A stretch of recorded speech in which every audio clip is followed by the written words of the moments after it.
The Red Hot Chili Peppers there with their futuristic soundscape, Go Robot.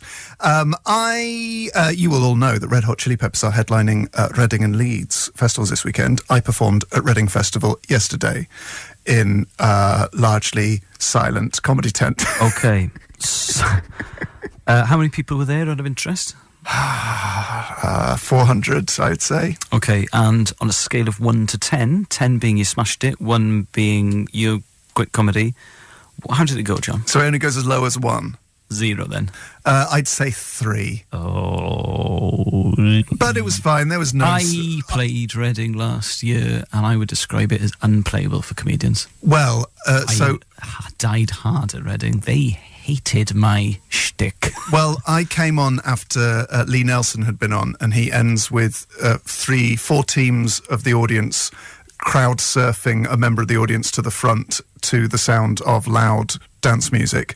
Bit of fun. I cannot follow that. No. It was so... Their sort of excitement levels were very high, and they all left the tent.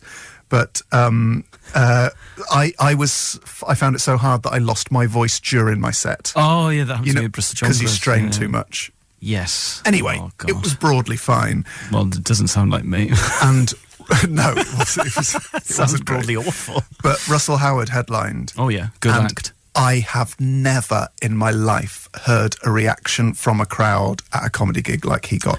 It was insane. Yeah, I did a gig with Russell Howard in Gloucester or Stroud about 5 years ago, and people went bonkers when he walked on.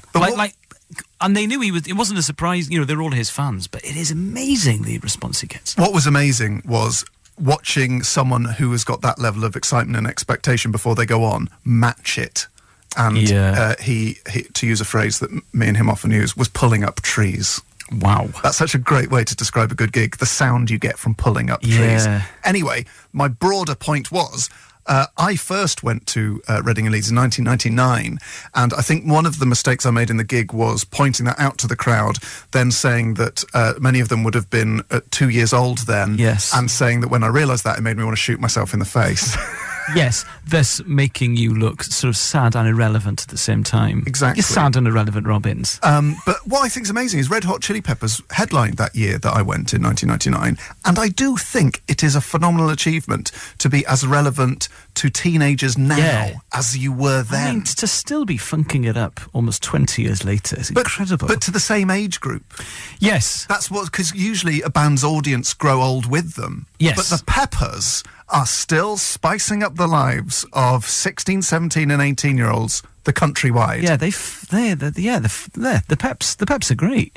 But the Peps, I mean, they released their landmark album in about 1993, I think. I know. Longevity. Good. That should be the name of their next album. Fair play to Flea and the rest of the gang. Anthony Kiedis and the other ones. Flea auditioned for Frank Zappa's band and turned it down because there was a no drugs policy. Fun fact.